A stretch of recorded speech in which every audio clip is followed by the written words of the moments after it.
Welcome there everyone to my YouTube channel. I am Wahed. মই আজিৰ এই ভিডিঅ'টোত জেনেৰেল মেথমেটিক্স ক্লাছ 10 চেপ্টাৰ 2 অনুশীলনী 2.3 অৰ্থাৎ এক্সাৰসাইজ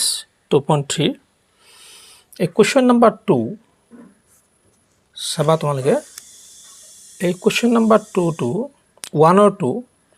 মই ধুনীয়াকৈ সমাধান কৰি দিম। কুৱেশ্যনটো কি আছিলে এই পি এক্সক জি এক্সেৰে হৰণ কৰি ভাগফল আৰু ভাগশেষ নিৰ্ণয় কৰা। তোমালোকে চাবা ধুনীয়াকৈ চাবা আৰু শুনিবা নিশ্চয় তোমালোকৰ ক্লিয়াৰ হ'ব। তোমালোকে চাবা ইয়াতে চাবা তোমালোকে পি এক্সো আছে কি x to the power 4 minus 3x square plus 4x plus 5। চাবা ধুনীয়াকৈ এই চলকৰ যিটো ঘাত ইয়াত এক্স হ'ল চলকৰ ঘাত ক্ৰমান্বয়ে কমি গৈছে অৰ্থাৎ অধক্ৰমত লিখা হৈছে। কিন্তু ইয়াত চাবা জি এক্স ভাজকত চাবা x square plus 1 minus x ইয়াত কিন্তু সেইটো নাই। সেইকাৰণে আমি ইয়াতো এক্স স্কুৱাৰৰ যিটো ঘাত আমি অধক্ৰমত সজাই ল'ব লাগিব। আমি ইয়াতে সজাই ল'ব পাৰিম। চোৱা তোমালোকে ইয়াতে মই সজাই লৈছোঁ এইটো x square minus x plus 1 চাবা x square x to the power 1 আৰু এইটো ধ্ৰুৱক পদ ধুনীয়াকৈ সজাই লৈছোঁ।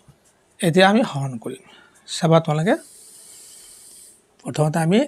X square minus x plus 1 এইটো ভাজক এইটো চাবা x to the power 4 minus 3x square plus 4x plus 5 ইয়াক আমি হৰণ কৰিম। চাবা তোমালোকে হৰণৰ ক্ষেত্ৰত চাবা ভাজকৰ প্ৰথম পদ আৰু ভাজ্যৰ প্ৰথম পদক হৰণ কৰিলে আমি ধুনীয়াকৈ পাম যে এক্স টু দি পাৱাৰ 4ক আমি এক্স স্কুৱাৰেৰে এইটোৰে হৰণ কৰি চাম। ইয়াৰ এটা নিয়ম আছে কি যে একে চলক যদি একে থাকে সূচক বা ঘাতবিলাক বিয়োগ কৰিব লাগে হৰণৰ ক্ষেত্ৰত। এই কথাটো অলপ মনত ৰাখিব লাগিব। এয়া চোৱা কি হৈ গ'ল আমাৰ 4ৰ পৰা 2 গ'লে 2 থাকে গতিকে এক্স স্কুৱাৰ হৈ গ'ল। আৰু চিনটো চাবা ইয়াৰ চিন আৰু ইয়াৰ চিন ইয়াতো প্লাছ আছে ইয়াতো প্লাছ আছে। প্লাছ দুইটা যদি একে চিন থাকে প্লাছ হয় আৰু যদি বেলেগ বেলেগ চিন থাকে হৰণ আৰু পূৰণৰ ক্ষেত্ৰত মাইনাছ হয়। গতিকে ইয়াত কি হ'ব প্লাছ হ'ব। আমি প্লাছ চিনটো নিদিলেও হ'ব প্ৰথমতে। তেতিয়া আমাৰ কি হ'ল এক্স স্কুৱাৰ হ'ব এক্স স্কুৱাৰ। চাবা এইটো আৰু এইটো পূৰণ কৰিলে আমাৰ এটা চিন্তা কৰাৰ প্ৰয়োজন নাই যে এইটো হ'বই এইটো হ'বই। এতিয়া আমি চাম এক্স স্কুৱাৰ আৰু এই এক্সক পূৰণ কৰিম মাইনাছ আৰু প্লাছ দুটা চিন বেলেগ বেলেগ হৈ গ'ল গতিকে মাইনাছ হ'ব। এক্স স্কুৱাৰ আৰু এক্স পূৰণ কৰি কি হ'ব এক্স কিউ হ'ব। ইয়াত দুটা আৰু এটা তিনিটা এক্স পূৰণ হৈ থাকিব গতিকে আমি এক্স কিউ হ'ব। ইয়াততো এক্স কিউবত নাই ইয়াত গতিকে আমি সদৃশ পদৰ তলতহে আমি সদৃশ পদ বহাব লাগে এইটো নিয়ম। গতিকে এই এক্স কিউব ইয়াত নাই গতিকে আমি শেষত বহাই দিম মাইনাছ এক্স কিউব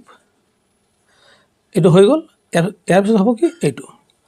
প্লাছ আৰু ইয়াত প্লাছ চিন এক দুটা একে হৈ গ'ল গতিকে প্লাছেই হ'ব। এক্স স্কুৱাৰ আৰু 1 পূৰণ কৰিলে এক্স স্কুৱাৰেই হ'ব এইটো প্লাছ হ'ব এক্স স্কুৱাৰ হ'ব। এতিয়া আমি বিয়োগ কৰিম।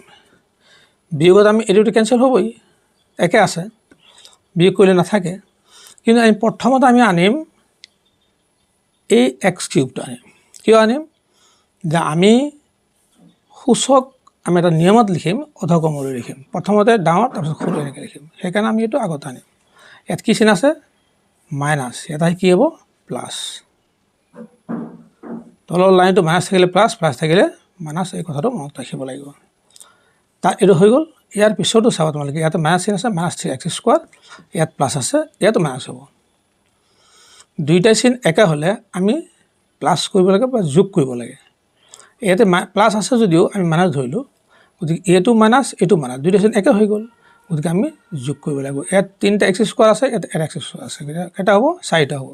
কিন্তু ডাঙৰটোত কি চিন আছে মাইনাছ চিন আছে গতিকে মাইনাছ চিন হ'ব গতিকে 4টা এক্স স্কোৱাৰ হৈ গ'ল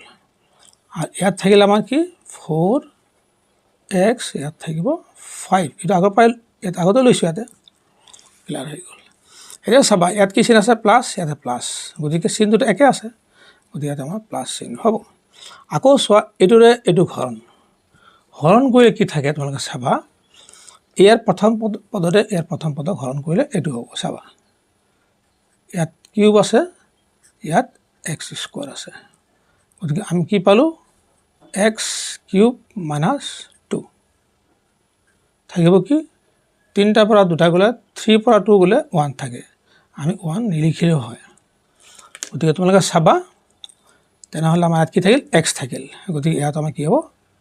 x হ'ব এইটোৰে এইটো পূৰণ কৰিলে এইটো হ'বই এইটো আমাৰ চিন্তা কৰাৰ প্ৰয়োজন নাথাকে এইটো হ'বই ইয়াৰ পিছত আমি চাম এই মাইনাছ আৰু এই প্লাছ দুটা চিন বেলেগ বেলেগ হৈ গ'ল মাইনাছ হ'ব গতিকে x আৰু x পূৰণ কৰিলে x স্কোৱাৰ হ'ব হৈ গ'ল ইয়াত এই প্লাছ আৰু এই প্লাছ চিন দুটা একে আছে প্লাছ হ'ব গতিকে আমি কি পালোঁ x আৰু 1 পূৰণ কৰিলে x হয় ধুনীয়া ইয়াৰ পিছত চাবা তোমালোকে এইটো গুচি গ'ল যেহেতু সমান সমান সংখ্যা আমি সমান সমান সংখ্যাৰে যদি বিয়োগ কৰোঁ তেনে নাথাকে ইয়াত কি থাকিব এইটো প্লাছ চিন ধৰিব লাগিব এইটো মাইনাছ চিন দুটা চিন বেলেগ বেলেগ হ'ল বেলেগ বেলেগ চিন দুটা হ'লে আমি কি হয় যোগ বিয়োগৰ ক্ষেত্ৰত আমি বিয়োগ কৰিব লাগে আমি বিয়োগ কৰিম কিন্তু ডাঙৰটোত কি চিন আছে মাইনাছ চিন আছে আমি মাইনাছ চিন বহাই দিলোঁ ডাঙৰ সংখ্যাত কি চিন আছে মাইনাছ চিন আছে মাইনাছ চিন বহাই দিলোঁ 4টা এক্স স্কোৱাৰ পৰা এটা এক্স স্কোৱাৰ গুচি গ'লে কি থাকিব 3টা এক্স স্কোৱাৰ থাকিব আৰু ইয়াৰ ক্ষেত্ৰত আমি চাম এইটো প্লাছ এটা মাইনাছ ধৰিব লাগিব মাইনাছ ধৰিলে দুটা চিন বেলেগ বেলেগ হৈ গ'ল আমি বিয়োগ কৰিব লাগিব দুটা চিন একে হ'লে যোগ কৰিব লাগে দুটা চিন বেলেগ বেলেগ হ'লে আমি বিয়োগ কৰিব লাগে কিন্তু ডাঙৰটোত কি চিন আছে প্লাছ চিন গতিকে প্লাছ চিন বহিব 4 হ'ল ডাঙৰ ইয়াত 1 সৰু 4ৰ বাওঁফালে কি আছে প্লাছ চিন আছে প্লাছ চিন হ'ব ডাঙৰটোৰ যি চিন থাকিব সেই চিনে আমাৰ ইয়াত বহিব গতিকে 4টা এক্স এটা এক্স গুচি গ'লে 3টা এক্স থাকে ইয়াত আমাৰ প্লাছ 5 থাকিব কাৰণ যিটো ওপৰৰ লাইনত যি চিন আছে সেই চিনে বহিব হ'ল এতিয়া আমি আকৌ ইয়াত কি চিন আছে প্লাছ ইয়াত কি চিন আছে মাইনাছ চিন দুটা বেলেগ বেলেগ আছে গতিকে মাইনাছ হ'ব চিন দুটা বেলেগ বেলেগ হ'লে মাইনাছ হৈ যায় পূৰণ আৰু হৰণৰ ক্ষেত্ৰত চিন দুটা বেলেগ বেলেগ হ'লে মাইনাছ হয় এতিয়া ইয়াৰ প্ৰথম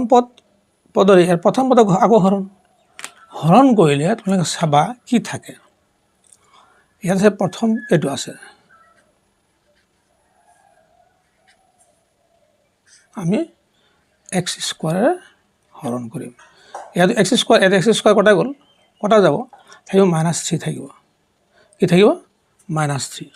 গতিকে আমাৰ কি হ'ব -3 হ'ব -3 গতিকে 3 আৰু এক্স স্কোৱাৰ এটো প্লাছ এটো হ'ল মাইনাছ হ'ব চিহ্নটা বেলেগ বেলেগ হৈ গ'ল 3 আৰু এক্স স্কোৱাৰ পূৰণ কৰিলে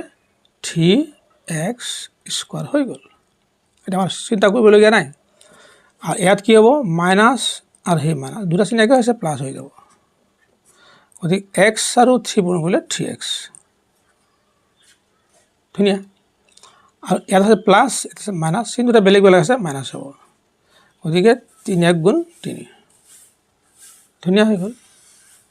একে থাকিলে কি হয় বিয়োগ কৰিলে 0 হয় একে থাকিলে বিয়োগ কৰিলে 0 হয় ইয়াত আমাৰ কি থাকিল তলৰ চিহ্নটো মাইনাছ আছে প্লাছ ধৰিব লাগিব তে প্লাছ ধৰিলে ইটো প্লাছ চিহ্নটো একে হ'লে আমি যোগ কৰিব লাগে আমি যোগ কৰিম গতিকে আমি কি কৰিলোঁ 5 আৰু 3 8 ধুনীয়া এটা ভাগ হৈ গ'ল এতিয়া আমি আৰু কৰিব পাৰিমনে নোৱাৰোঁ কিয় নোৱাৰোঁ যে এই পদটোৰ যিটো ঘাত আছে আৰু এই পদটোৰ ঘাত আছে এই পদটোৰ ঘাততকৈ এই পদটোৰ ঘাত কি আছে কম আছে ইয়াৰ ঘাত আছে 0 মানে কিয় 0 হ'ল তোমালোকে চাবা আমি 8 মানে কি actually 8x to the power 0 হয় এইটো মানে কি হ'ব into 1 x to the power 0 মানে 1 আল্টিমেটলি কি হৈ গ'ল এইটো হৈ গ'ল 8 তো এইটোক আমি এনেকৈ লিখিব পাৰোঁ কাৰণ বুজা গ'ল ইয়াৰ ঘাত কি আছে 0 আৰু ইয়াৰ ঘাত কি আছে 2 গতিকে ভাজকৰ ঘাততকৈ যদি এই ইয়াৰ ভাজ্যৰ ঘাত কম থাকে আমি হৰণ কৰিব নোৱাৰোঁ কাৰণ এইটোৱে সৰু হৈ গ'ল ডাঙৰটোৰ সৰুটোক আমি কেনেকৈ হৰণ কৰিব নোৱাৰোঁ নিশ্চয় তোমালোকৰ ক্লিয়াৰ হৈছে ইয়াত আমি কি পালোঁ ভাগফল কি পালোঁ x square plus x minus 3 পাই গ'লোঁ এইটো আমি কি পালোঁ ভাগফল পালোঁ ভাগফলক আমি কিউ এক্স লিখিব পাৰোঁ ভাগফল গতিকে আমি ভাগফল পালোঁ কি এটা আমি লিখিব পাৰোঁ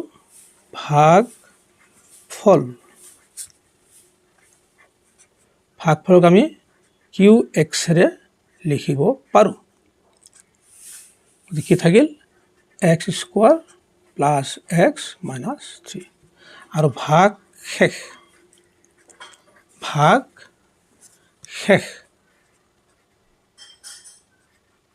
আমি কি লিখিব পাৰোঁ আৰ এক্সৰে লিখিব পাৰোঁ কি পালোঁ 8 পালোঁ গতিকে নিশ্চয় তোমালোকৰ ক্লিয়াৰ হৈছে ভিডিঅ'টো চাই কেনে লাগিল কমেণ্টত জনাবা এটা লাইক দিবা ভিডিঅ'টো শ্বেয়াৰ কৰিবা অন্যৰ লগত কিন্তু চেনেলটো ছাবস্ক্ৰাইব কৰিবলৈ নাপাহৰিবা